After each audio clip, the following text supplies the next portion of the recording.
Welcome to Where We Belong. Today we welcome Chris May, the Executive Director of the Rush County Community Foundation. Thank you for being here. Hey, great to be with you. Well, we all know that the RCCF is a nonprofit organization helping you support the local causes you care about to create a more vibrant community, which is from the website. Is there anything more we need to know about the foundation?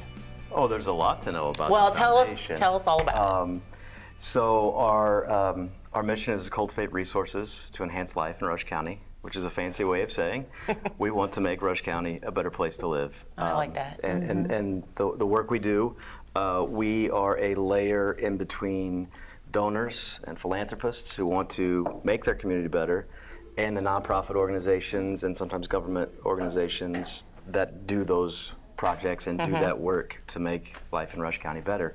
And that runs the gamut from large-scale projects like what we're going to talk about here, to specific funds that grant for a specific organization or purpose or a project.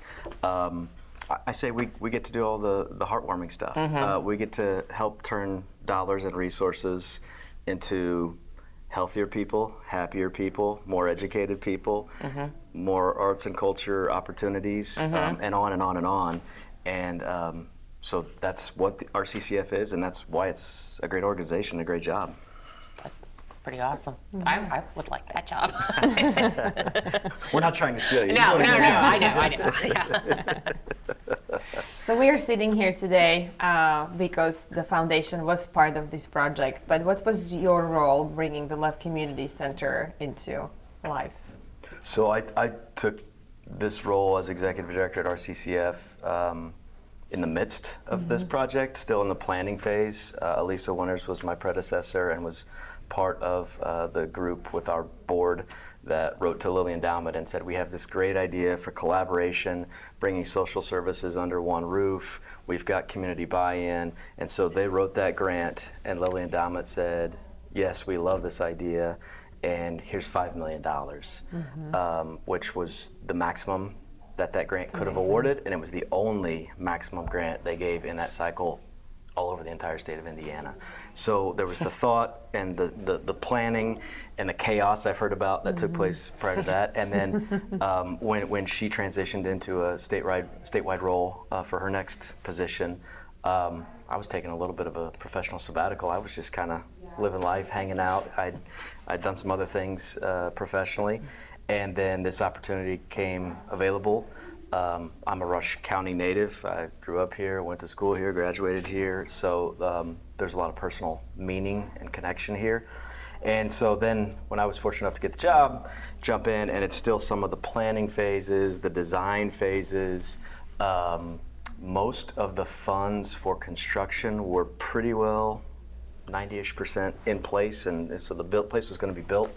But then also the foundation's role moving forward and long-term is to help build an endowment, a fund for sustainability, so that this place has funds to be able to operate, to be able to run the programming, and to continue to serve the community, that it wasn't just a, hey, we built it, now we can't afford it type of operation. But so coming in the middle of the project had both, I think, its positives and its negatives, its upsides and its downsides. I was a fresh set of eyes, asked some questions that nobody else either thought about or wanted to ask maybe.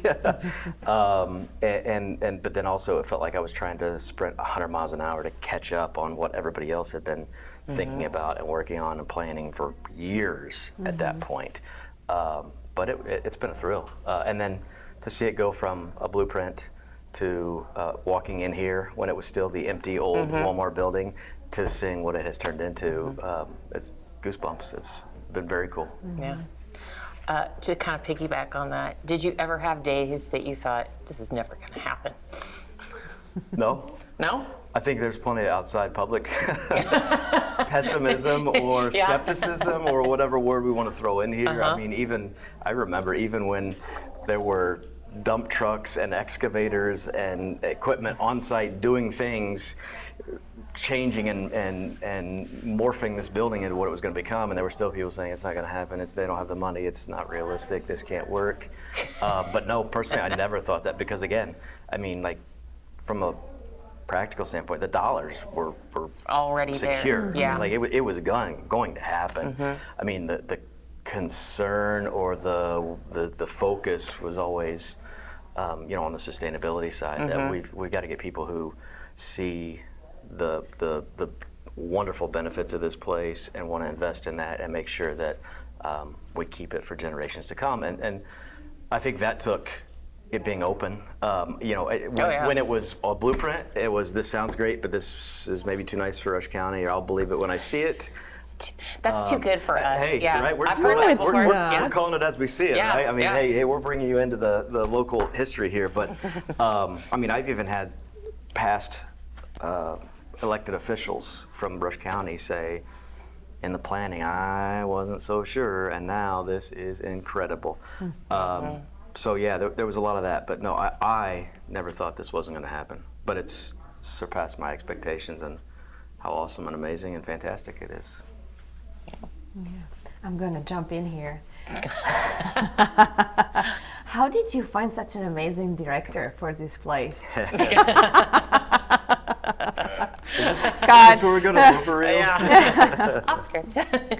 No, you don't have to answer No, that. I will.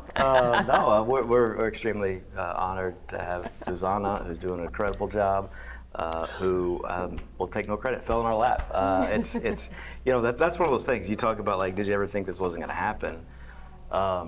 It was going to happen. How it was going to work and who's going to be involved, and those unknowns that, hey, sitting here on day one, I can't know or don't know what's going to happen on day 300, but things are going to happen. Things are going to work out. There's a little bit of faith and hope in that, but again, I think when we went through that process of, okay, this is going to be an amazing facility, who's got the skill set, the personality, all the right characteristics to, back then I was calling it be the building boss, to work with everybody, to make the decisions, to kind of, have to put the foot down when you have to put the foot down, and create all the rules and guidelines.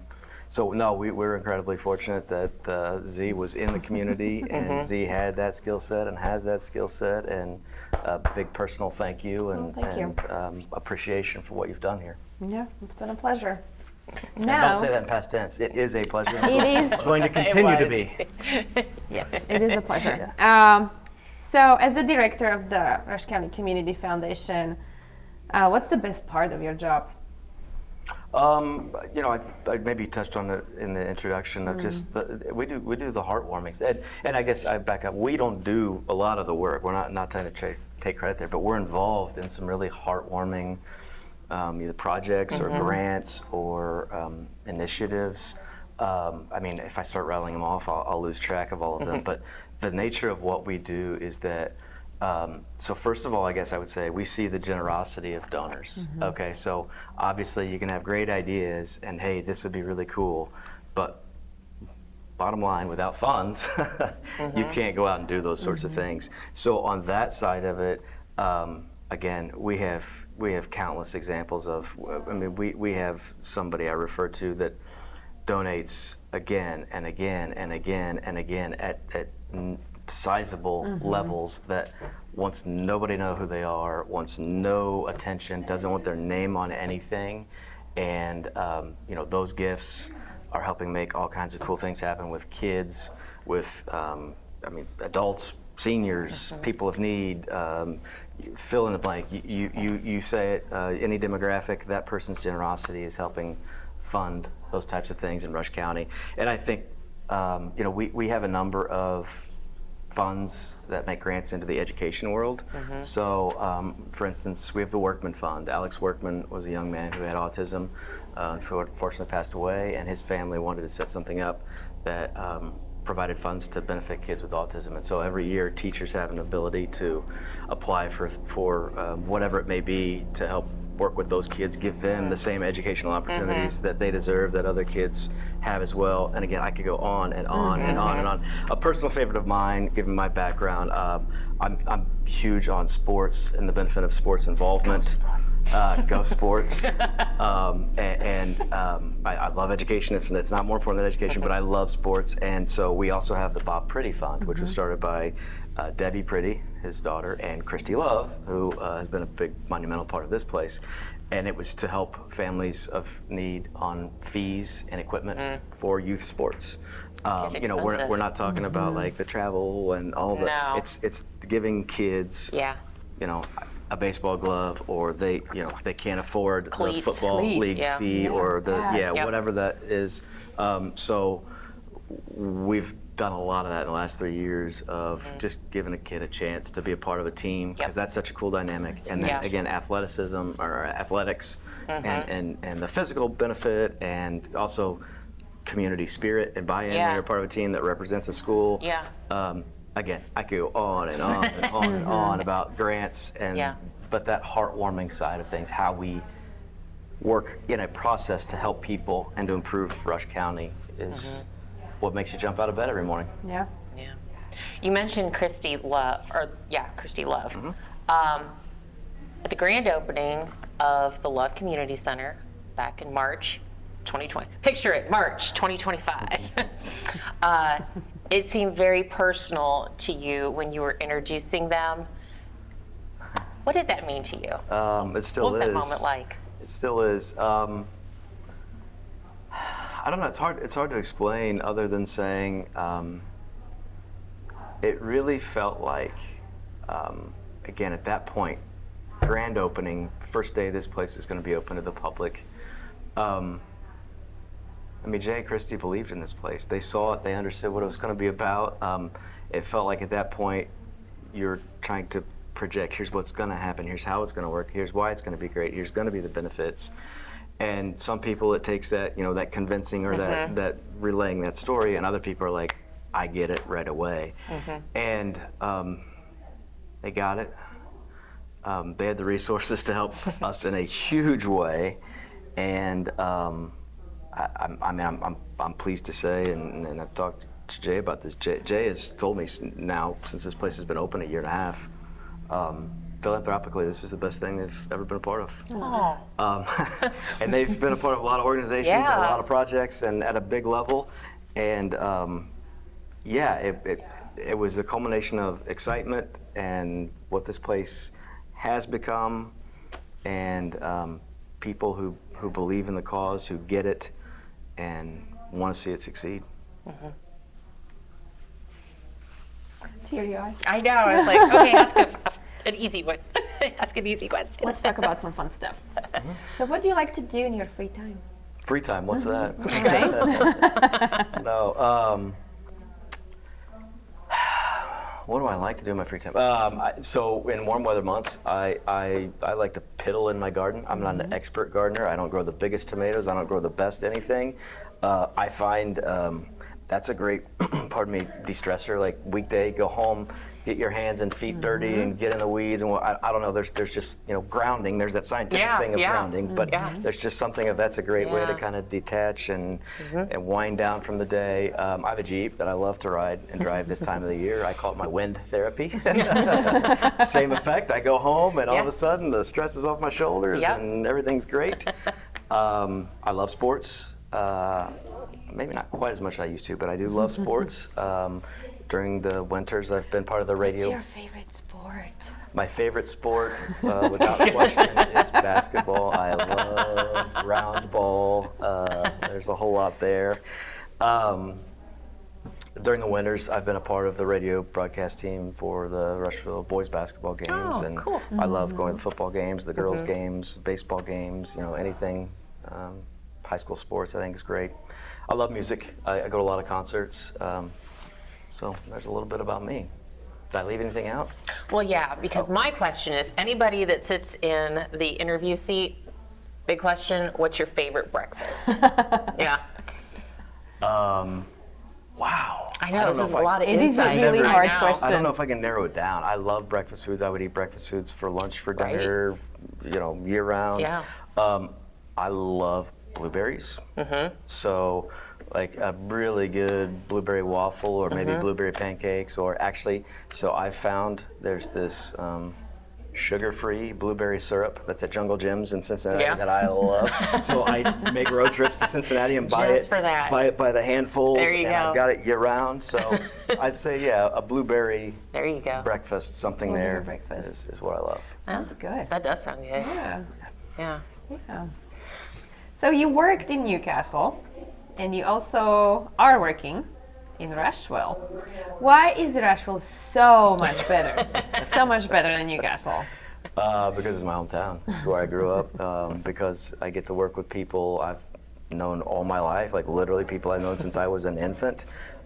You work with second and third generations of people you've known and families. That's what's amazing about Rush County is some people could spin this positive, some people could spin this negative, but you know, it's a lot of the same families, and so there's just this connectedness, this familiarity, and that's what I thought about coming into this job was I wasn't starting from scratch. I had a lot of relationships, knew a lot of people, have a lot of respect for teachers, community leaders, business leaders, 4-H, and just all the things. Like great people here.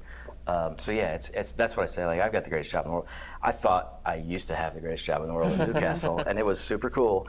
But this surpasses it for sure because of who we do it with, where we do it, and because it's home for me. That's awesome. You touched on this earlier about the Love Center and sustainability. If somebody wants to support the Love Center now, since it's been open for a while, and into the future, how would they go about doing so?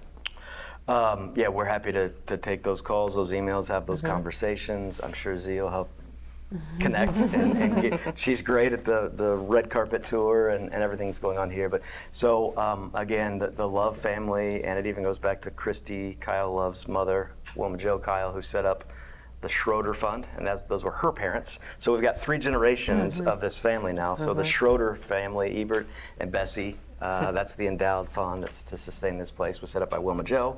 And Wilma Jo's daughter, Christy, comes along and supports us in a big way. We've still got a lot of work to do, and so every dollar helps, and we've got some incredible opportunities.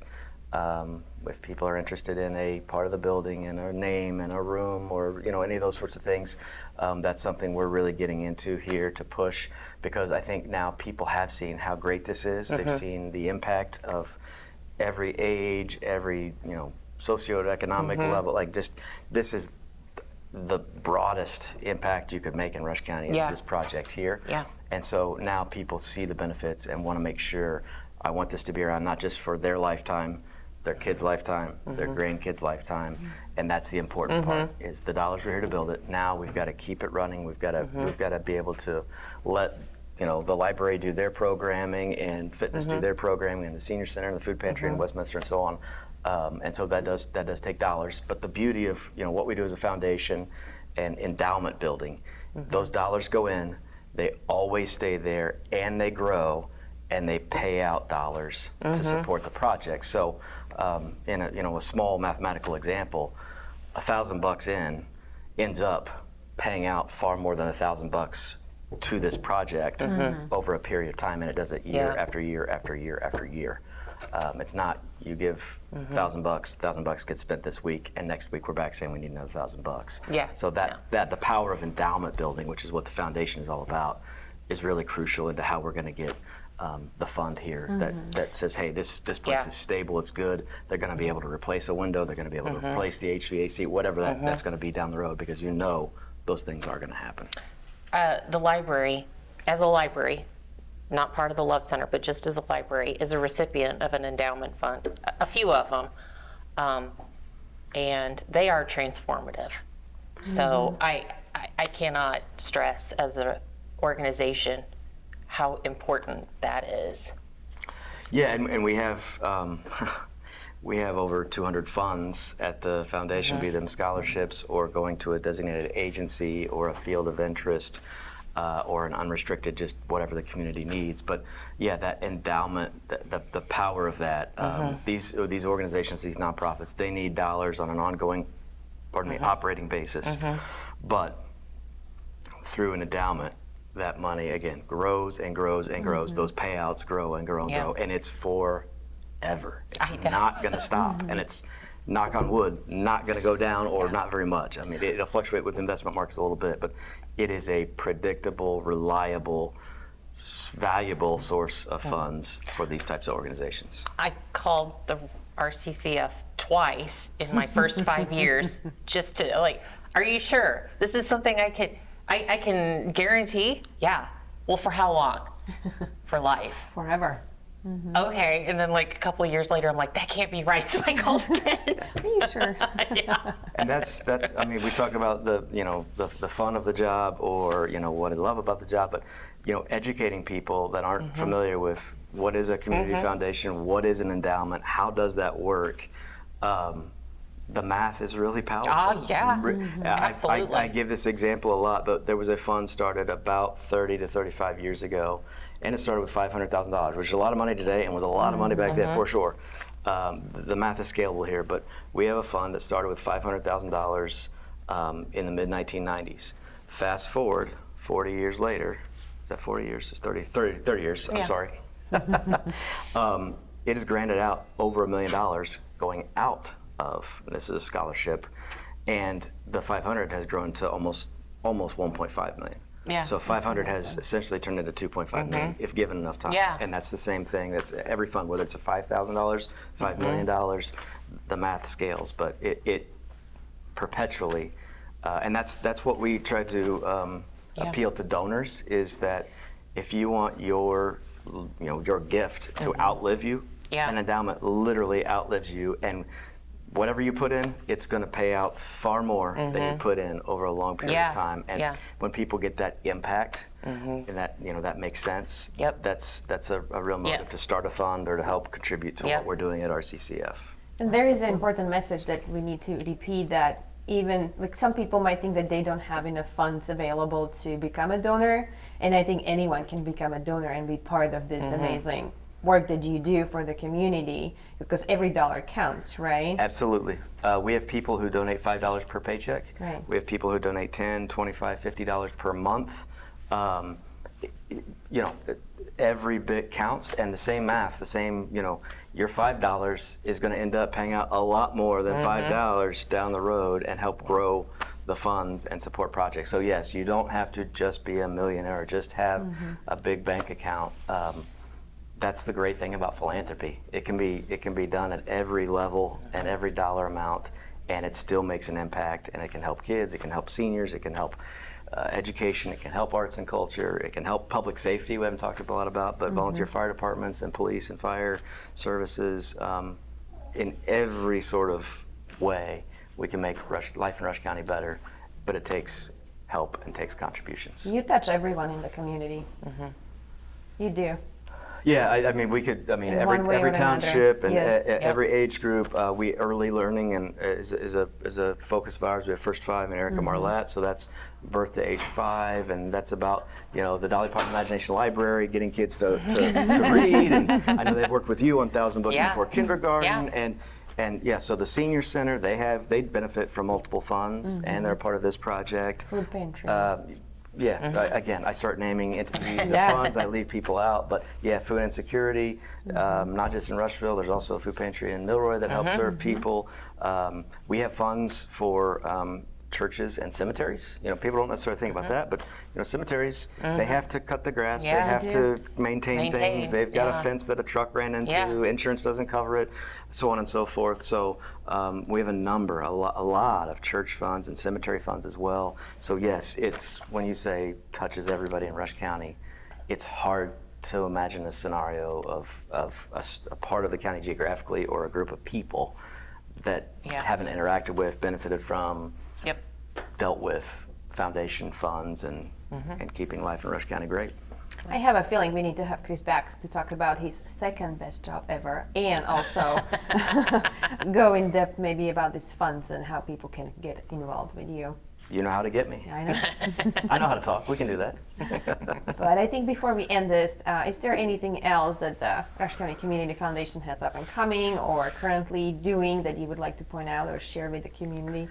Well, we're always raising funds, because there always is. If we could do, honestly, literally, I have a list of projects or types of funds that if somebody came in and said money's no object, what would be the next fund or what would be the next topic? I've got that wish list, but we also are continuing to support for the Schroeder Fund, to support the Love Community Center. So I would encourage, if people are interested in this podcast, they are inevitably interested in this facility. If they're interested in this facility and you want it to be here for generations to come and years to come, we'd ask for help through the Schroeder Fund so that these folks can pay the light bill, do their thing, bring more people in, and just keep the good things going. All right. Well, thank you so much for being here today. My pleasure. We appreciate it. Yeah. And if you liked what you saw today, make sure you donate to the RCCF. Hit the like and subscribe button, and we will check us out. I forgot that part. Check us out at brushvillelibrary.com. Or the lovecommunitycenter.org. Or RushCountyFoundation.org. See you next time.